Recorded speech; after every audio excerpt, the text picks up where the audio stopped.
नमस्कार दोस्तों, स्वागत है आपका अपने YouTube channel GST online study में। आज हम आपके सामने जो आरआरबी एनटीपीसी का चैप्टर शुरू करने जा रहे हैं वो है आपका मिश्र समानुपात चेन रूल। तो मिश्र समानुपात क्या होता है?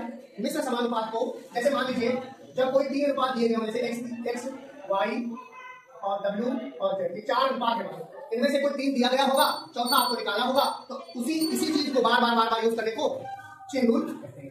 आइए आगे देखते हैं। ये दिखा है नंबर एक सीधा समानुपात, दूसरा है विपरीत समानुपात। तो सीधा समानुपात और विपरीत समानुपात को डायरेक्ट प्रोपोर्शन और इनवर्स प्रोपोर्शन कहते हैं। इसमें जब कोई चीज घटती हो, जब कोई एक चीज बढ़ रही हो, जब कोई एक चीज बढ़ रही हो साथ में दूसरी भी बढ़ रही हो, साथ में दूसरी भी बढ़ रही हो मान लो, तो उसको डायरेक्ट प्रोपोर्शन कहते हैं। जैसे जब एक कॉपी का मूल्य अगर आपका 15 रुपया है तो दो कॉपी का मूल्य जाहिर सी बात है आपका जो है 50 × 2 बराबर में 30 हो जाएगा। हो जाएगा कि नहीं हो जाएगा? तो अगर एक कॉपी का मूल्य 15 रुपया है, दो कॉपी का मूल्य 30 रुपए हो जाएगा। हो जाएगा कि नहीं? बढ़ रहा है। इधर देखो कॉपी बढ़ी, इधर कॉपी बढ़ी, इधर पैसा बढ़ गया। 2 किलो चावल जो है वो आपके मान लीजिए 42 रुपए के हैं, तो 4 किलो भी आपके ज्यादा के हो जाएंगे। 4 किलो कितने के हो जाएंगे? 84 के हो जाएंगे। बात समझ लो? तो क्या हो रहा है? एक चीज बढ़ रही है तो दूसरी भी बढ़ रही है, तो उसको कहते हैं सीधा समानुपात, यानी कि डायरेक्ट प्रोपोर्शन कहते हैं। और जब कोई एक चीज अगर घटे और दूसरी बढ़े तो उसको इनवर्स प्रोपोर्शन कहते हैं, यानी कि विपरीत समानुपात। कैसे? जैसे एक घंटे किसी ने काम किया, 1 घंटे किसी ने रोज काम किया, 1 घंटे किसी ने रोज काम किया, 1 घंटे किसी ने रोज काम किया, 10 दिन तक काम किया, 10 दिन तक काम किया, तो 10 दिन तक काम किया, एक काम को 1 घंटे रोज करके 10 दिन किया। अगर वही 2 घंटे करे, 2 घंटे किसी ने रोज 2 घंटे प्रतिदिन काम किया अगर वो, तो यहाँ पर दिन 5 ही तो रह जाएंगे। तो ये क्या हो रहा है? जब एक चीज बढ़ रही है तो दूसरी घट रही है। 50 किलोमीटर पर आवर की स्पीड से अगर कोई गाड़ी चला रहा है और 100 किलोमीटर की दूरी तय करने में उसको 2 घंटे लग जाएंगे, लेकिन वही अगर 100 किलोमीटर पर आवर की स्पीड से कोई गाड़ी चलाए तो 100 किलोमीटर की दूरी 1 घंटे में तय की जा सकती है। तो ये क्या है? ये इनवर्स प्रोपोर्शन है, विपरीत समानुपात इसको कहते हैं। और ये बच्चों मेरे ध्यान रखो, कोई ना कोई एग्जाम में ये क्वेश्चन जरूर आते हैं, 100% आते हैं। अब इनको बेसिक और फॉर्मूले दोनों से समझेंगे, बहुत मजा आने वाला है चैप्टर को। बस वीडियो को आप लाइक सब्सक्राइब शेयर कीजिए। आगे देखिए क्या है। अब देखिए क्वेश्चन से पढ़ के सुनाता हूं आपको। यदि 64 आदमी किसी काम को 15 दिनों में पूरा कर सकते हैं तो उसी काम को 80 आदमी कितने दिनों में पूरा करेंगे? ध्यान दीजिएगा। देखो आदमी हमारे पास 64 है, यहाँ आदमी है और यहाँ दिन है। ध्यान दीजिए, बहुत प्यारा क्वेश्चन है। कह रहे हैं कि अगर 64 आदमी किसी काम को 15 दिनों में करते हैं, 15 दिनों पूरा करते हैं, तो 80 आदमी उसी काम को कितने दिनों पूरा करेंगे? हम मान लिया इसको x दिनों पूरा करेंगे। तो बताइए, अगर ज्यादा आदमी होंगे तो काम कम दिनों में पूरा हो जाएगा, है ना? तो हम क्या करेंगे इसमें? ऐसे इनवर्स प्रोपोर्शन लगा देंगे, ऐसे देखो, उल्टा भाई, इनवर्स है तो उल्टा। तो हम कहां जाएंगे? नीचे चलेंगे 80 का अनुपात 64 के साथ, ध्यान दीजिएगा, और 15 का अनुपात x के साथ। ये सीधा गया, ये उल्टा गया। मिडिल टर्म का मल्टीप्लिकेशन एक लिख लो, 64 × 15, और प्रोडक्ट का मीन्स प्रोडक्ट ऑफ एक्सट्रीम आपको पहले पढ़ा चुके हैं। ये बाहर का प्रोडक्ट एक कर रहेगा, इसका मल्टीप्लाई अलग, इसका मल्टीप्लाई अलग। तो यहाँ पर क्या हो जाएगा? 64 15 और अपॉन में 80 आ जाएगा, बराबर में x रहेगी। तो आप इसको मल्टीप्लाई करके देखिए, 16 से 64, 16 × 80, 5 × 15, 4 × 12, x बराबर 12 दिन में पूरा हो जाएगा। देखा, ये आपका आंसर आया, 12 दिन में पूरा हो जाएगा। ये तो कैसे आ गया ये? अब ये तो इसका बेस था, आधार था, आप ये मान के चलो कि बेस था, बेस क्वेश्चन था। इसका हम शॉर्टकट कैसे करेंगे? शॉर्टकट में एक फॉर्मूला दिया होता है, m1 d1 बराबर में m2 d2। क्या है ये? आखिर है क्या ये? m1 आदमी d1 दिन, m2 आदमी d1 d2 दिन, m2 आदमी। तो m1 क्या है? m1 क्या है? 64 आदमी किसी काम को 15 दिनों में करते हैं, तो 80 आदमी उसी काम को x दिनों में करेंगे। तो देखो वही चीज है, लेकिन ये आपके लिए आसान पड़ेगा। लेकिन आपको देखो 16 × 64, 16 × 85, 5 × 15 और 12 दिन। देखो, तो ये मान के चलो, जो हम आपको बता रहे हैं बहुत इंपॉर्टेंट चीज है, और आप बहुत बढ़िया पेपर में कर लेंगे, लेकिन उसके लिए आपको बेसिक आना बहुत जरूरी है।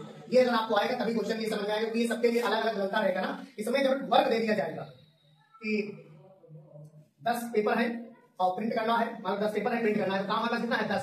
तो वैसे तो फॉर्मूला चाहिए इतना हो, देखो m1 d1 और w नीचे रहेगा केवल, m1 d1 h1 घंटे भी दिया हो तब भी m2 d2 h2, लेकिन w नीचे रहेगा। जब कभी भी w आ जाएगा, काम दिया रहेगा, तो काम को नीचे लिखेंगे। आगे फॉर्मूला बताते हैं आपको। एक सवाल हमारा ये हो गया है। दूसरा सवाल देखिए, अब देखिएगा क्वेश्चन में पढ़ के सुना रहा हूं आपको। कहते हैं कि 40 आदमी 5 घंटे प्रतिदिन काम करके किसी काम को 21 दिनों में समाप्त करते हैं, तो उसी काम को 15 आदमी 8 घंटे प्रतिदिन करके कितने दिनों में समाप्त कर लेंगे? तो क्वेश्चन तो बहुत बढ़िया है, उसको देखिएगा। 40 आदमी मैं डायरेक्ट लगाऊंगा इसको फॉर्मूले से। अब इसमें फॉर्मूला क्या लगेगा? m1 d1 और घंटे है ना h1 बराबर में m2 d2 और h2। तो क्या कह रहा है क्वेश्चन? कह रहा है कि 40 आदमी 5 घंटे काम करेंगे, 40 आदमी 5 घंटे काम करके किसी काम को खत्म कर देते हैं कितने दिनों में?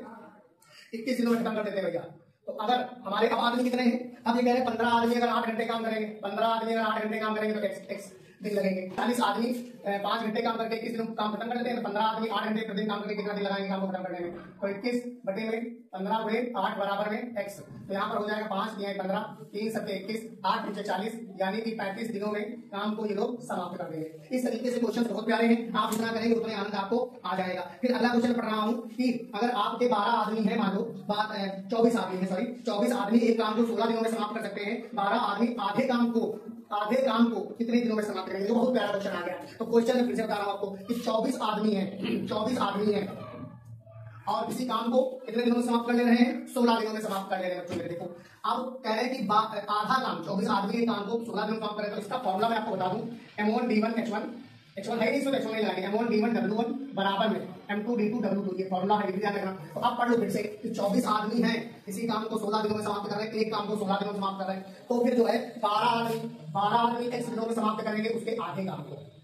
काम देखो नीचे आ गया, पहले कहते थे काम नीचे आ जाएगा। तो इसको सॉल्व कर लेते हैं। तो 24 गुणे 16 के साथ में 1/2 चला जाएगा और अपॉन में 12 आ जाएगा। x की वैल्यू निकल के फटाक से बाहर आ जाएगी 16। तो x बराबर में 16 दिन लग जाएंगे अगर वो काम खत्म होना है तो आधा काम उस काम के आधे काम को 16 दिनों में समाप्त कर दिया जाएगा। अब कुछ क्वेश्चन हम ये तो आपके इनवर्स प्रपोर्शन के सिखाए, अब मैं कुछ आपको डायरेक्ट प्रपोर्शन के सिखाता हूँ। क्वेश्चन में आपको देखो ऐसे सिखा रहा हूँ कि आप ये समझिए, अगर 10 यहाँ पर बुक्स है, 10 किताबों का मूल्य, यहाँ मूल्य है, यहाँ रेट है, यहाँ ऐसे है, समझो ऐसे, यहाँ किताब है। तो 10 किताबों का मूल्य अगर मान लो हमारे पास 300 रुपए है तो x किताबों का मूल्य 600 रुपए है। x किताबों का मूल्य, कितनी किताबों का मूल्य? 600 रुपए होगा। तो ये सीधा अनुपात है, इसको सब कहते हैं डायरेक्ट प्रोपोर्शन। 10 का अनुपात x से और 300 का अनुपात 600 से, बात समझिएगा। तो x उसको मल्टीप्लाई करेंगे अंदर वाले टर्म को अंदर वाले टर्म से, x गुणे 300 बराबर में 600 गुणे 10। मैं आपको समझाना चाह रहा हूँ, x बराबर में 600 गुणे 10 बटे में 300 हो जाएगा, ये 3 दूना 6।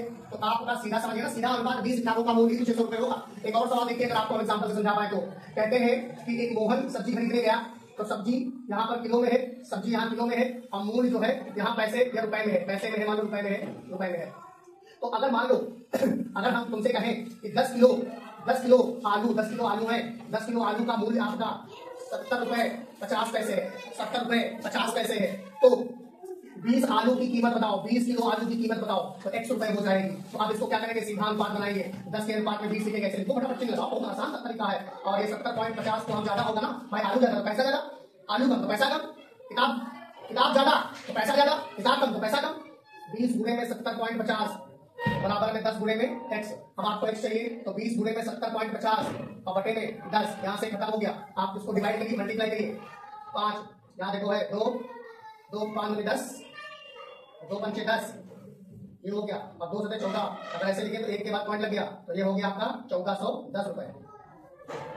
14 70 गुना 140, 70 गुना 140, 148 रुपए इसका आंसर हो जाएगा। यहाँ पर 2 के बाद था ना, 2 के बाद 148 रुपए आपका सीधा आंसर आ रहा है। कैलकुलेटर उठाओ, जोड़ो और बताओ वीडियो कैसी लगी। मिलते हैं अगली वीडियो में, तब तक के लिए।